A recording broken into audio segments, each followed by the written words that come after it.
T'as besoin d'aide pour faire ton court-métrage? Me voilà. Déjà, j'ai oublié d'allumer la lumière.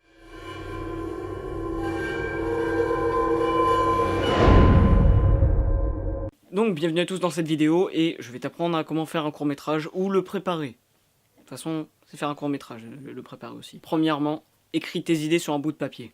Tu les développes après à l'ordinateur.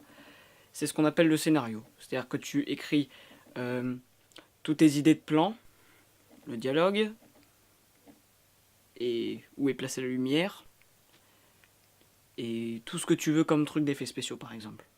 Après, une fois que tu as écrit ton scénario, le truc qu'il faut que tu fasses, c'est que tu appelles tes potes et tu leur demandes « Hey, j'ai une idée!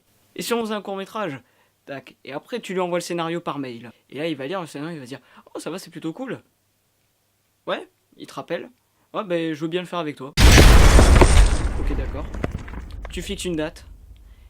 Et à cette date-là, c'est la date de tournage. Du coup, arrive le jour de tournage, tu devrais avoir déjà installé ta caméra, ton éclairage, et préparé à peu près tout le matériel pour les acteurs. Et même qui doit servir dans le plan, c'est-à-dire tous les objets. Une fois que tu as fini de filmer ton court-métrage, tu regardes ton scénario, et tu regardes si tu n'as rien oublié comme scène de filmer, ou un dialogue, ou des petits sons, des trucs comme ça enregistrés.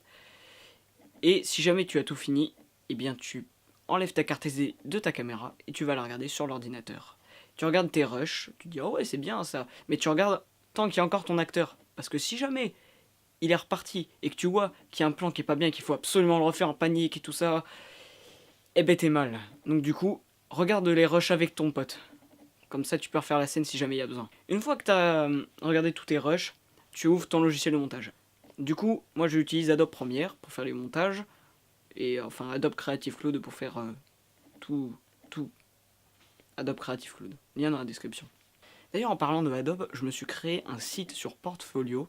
Vous irez voir, c'est mon site web où je mets genre plein de photos, des petites vidéos exclues parfois.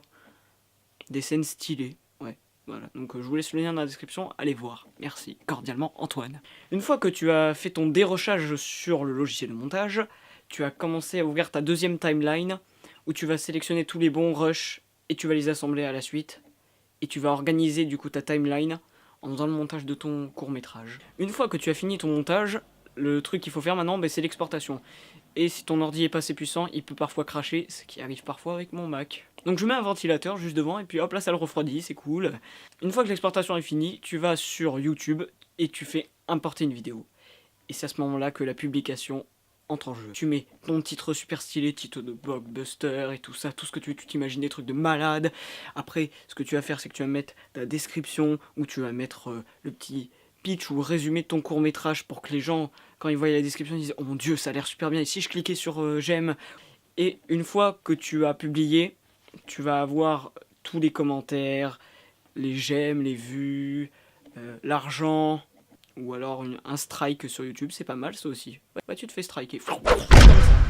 Voilà. Bon, et bien écoute, je crois que j'ai fait un peu le tour du truc. Et à part un truc, si jamais ta vidéo fait le buzz, tu peux être contacté par des boîtes, des entreprises ou des trucs comme ça. Ou par les aliens.